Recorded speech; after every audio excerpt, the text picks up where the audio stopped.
El proceso de colonización de América Latina determinó la creación de un estilo arquitectónico influenciado por el barroco y el renacimiento, con características definidas. Las plazas, las fuentes y los templos eran núcleo de los poblados. Las plazas eran clave para el desarrollo de la vida social y comercial y siempre se encontraban ubicadas en el centro de la ciudad.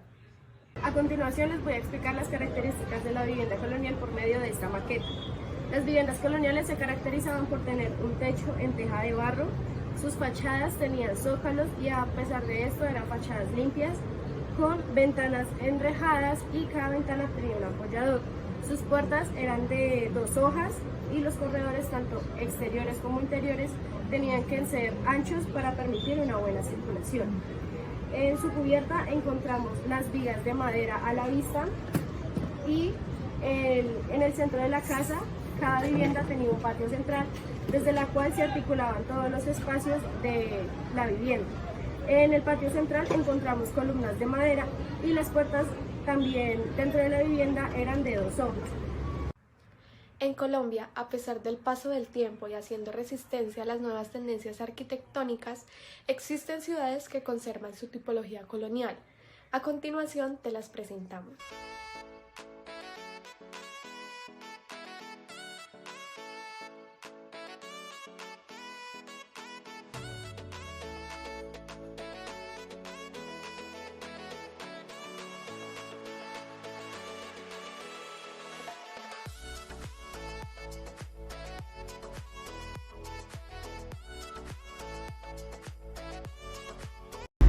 Uno de los referentes de la arquitectura colonial en Ibagué es el panóptico, el cual fue diseñado por el arquitecto William Blackburn y pues una de las características que podemos observar del estilo colonial es el techo de 2 aguas con tejas de barro.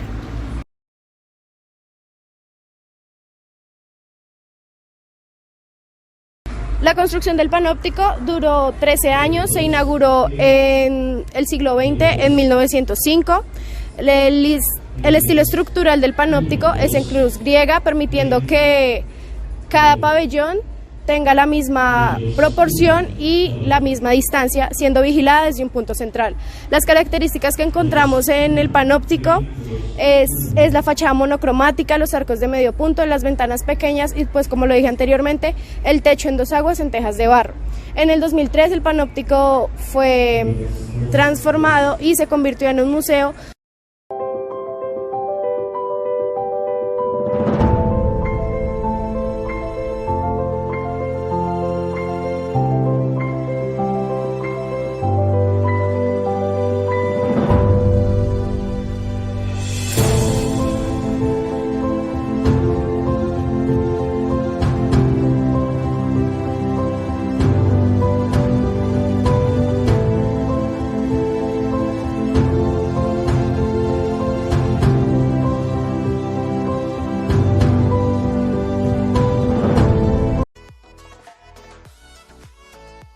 La arquitectura republicana recibe ese nombre porque sus primeras manifestaciones coinciden en términos generales con la etapa formativa de la República y vino a ser la expresión plástica de sus ideales políticos y sociales. Esta arquitectura es ecléctica con influencias francesas, italianas y anglosajonas. En el Caribe colombiano, las familias tradicionales de la independencia entroncaron sus raíces con exitosos comerciantes provenientes del resto del Caribe y diversos países europeos. También fue fundamental la llegada de una gran comunidad sirio-libanesa que se estableció a lo largo de toda la región. Estos promovieron en las ciudades ideales neoclásicos europeos de progreso, industria y capitalismo que se reflejaron en sus viviendas y edificios comerciales. La arquitectura republicana se caracterizó principalmente por utilizar elementos formales de otros estilos del pasado clásico, como lo fueron el gótico o influencias orientales. También fue importante en este periodo la utilización de nuevos materiales como el acero, el vidrio de grandes proporciones y el hormigón. Hablando de la vivienda, las casas tuvieron terrazas exteriores y generalmente estaban bordeadas de columnas y pasillos. El acceso fue predominantemente central. La vivienda se hallaba usualmente en torno a un patio que a manera de claustro repartía a los demás en dependencias. Las casas de un solo nivel en su mayoría presentaron un hall, vestíbulo o saleta que precedía a una sala principal. En las crujías laterales se desarrollaban las recámaras y en el del fondo se ubicaron regularmente el comedor y la cocina. En algunos casos las habitaciones al lado del vestíbulo del acceso fueron utilizadas como salas o bibliotecas.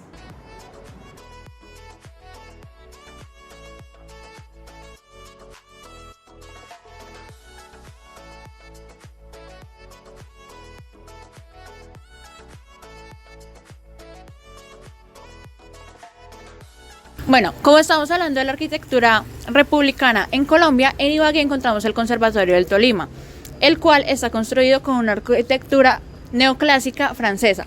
Este resalta por sus decoraciones en yeso en diferentes colores y tonalidades. Dentro del conservatorio encontramos la Sala Alberto Castilla, de la cual resalta su arquitectura republicana tanto en su interior como en el exterior. Además con detalles del arquitecto Eli Moreno Otero, Félix María Otalora como escultor y el pintor Domingo Moreno. En el interior de la Sala Alberto Castilla encontramos lo que la caracteriza como arquitectura republicana, que es los ornamentos en los bordes de los marcos, en las paredes y columnas y en el techo, como lo estamos observando en el video.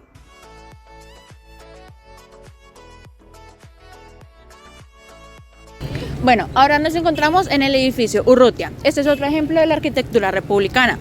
También es un estilo conocido como ecléctico, ya que une, como se conoce en Colombia, varios estilos, en sus columnas griegas y su cubierta gótica. Fue construido en 1923 y restaurado por el arquitecto Jiménez.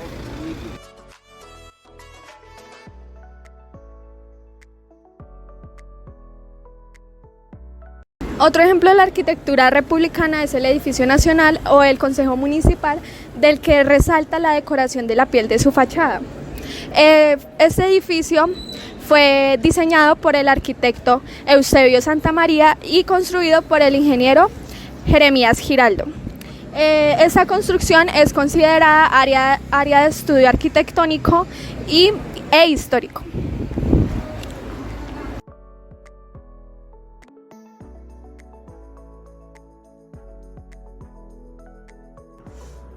La arquitectura moderna llegó a Colombia a mediados de los años 30 del siglo pasado, casi 2 décadas después de que llegó a Europa.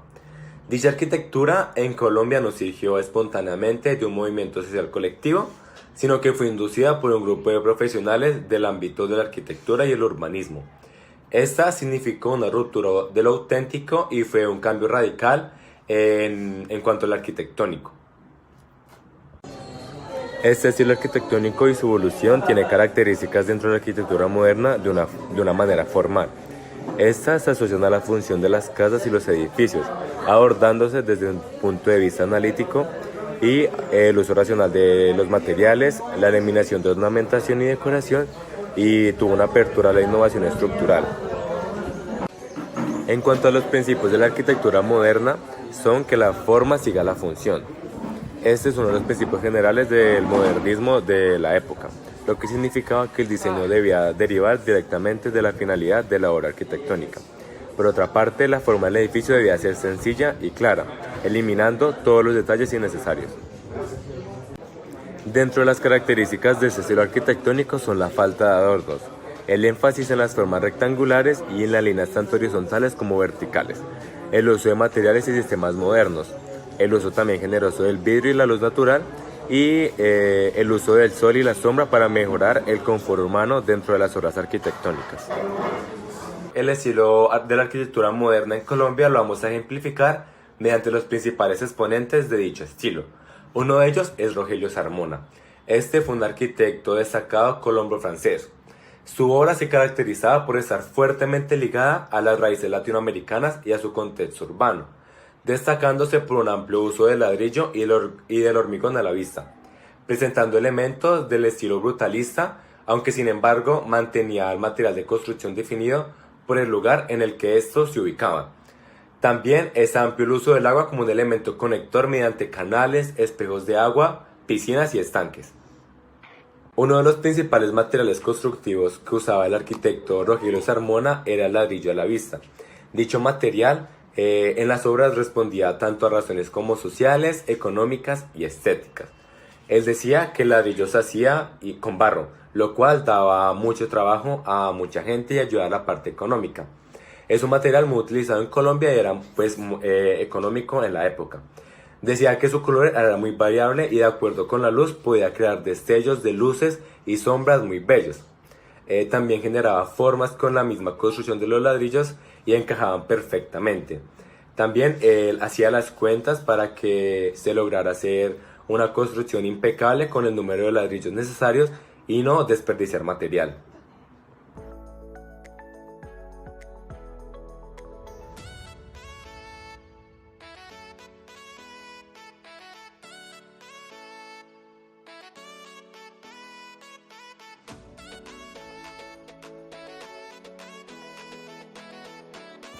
Ahora hablaremos del arquitecto Simón Vélez. Este es nacido en Manizales, de una familia de arquitectos. Principalmente ha trabajado en arquitectura rural, aunque algunos de sus proyectos son urbanos. Hace cerca de 35 años descubrió la técnica constructiva que le permite trabajar el bambú como un verdadero acero vegetal. Esta técnica es muy sencilla y consiste en inyectar mortero de cemento en los cañutos vacíos del bambú, en los lugares donde se dan las uniones estructurales. Aún no conocemos la resistencia del bambú a la tracción, solo sabemos que es mucho más fuerte que el acero, con el que se hacen sus conexiones. Su teoría básica es que la arquitectura debe ser un poco más vegetariana. Tenemos una dosis excesiva de minerales en la industria de la construcción, sobre todo en los paisajes del tercer mundo. A la fecha, Vélez ha diseñado y construido más de 200 edificios, no solo en bambú, en países como Alemania, Francia, Estados Unidos, Brasil, China, Jamaica, Colombia, Panamá, Ecuador e India. Algunos de sus proyectos más destacados son el pabellón de bambú en Expo Hanover, el Museo Nómada en el Zócalo de la Ciudad de México del fotógrafo Gregory Colbert, el Crosswaters Ecology en los bosques de la reserva de la montaña de Nankunshan. Él no se considera un arquitecto del bambú. También trabaja con bambú y muchos otros materiales de la canasta de la construcción, excepto con plásticos, asbesto, cemento y cualquier material conocido como drywall.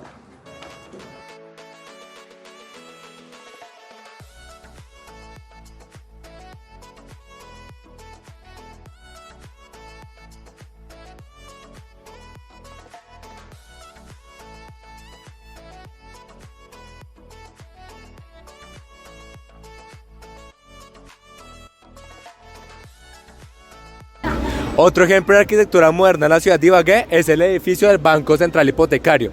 En este hemos reflejado la planta sobre pilotes, la planta libre, la ventana corrida y el uso de la cubierta como terraza jardín. Un claro ejemplo de arquitectura moderna en la ciudad de Ibagué es la Gobernación del Tolima. En esta podemos ver reflejado algunos de los principios de dicho estilo arquitectónico, como lo son la planta libre, la construcción sobre pilotes y el diseño construcción en serie. Dicha edificación fue construida bajo el mandato del gobernador César Augusto Cuéllar. Cuenta con 18.000 metros cuadrados, 10 pisos de altura y es la segunda renovación de la gobernación, ya que antes se encontraba una de un estilo diferente.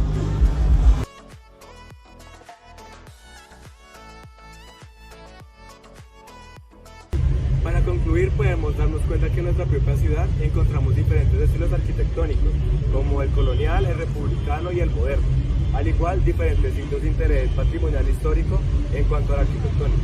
Muchas gracias.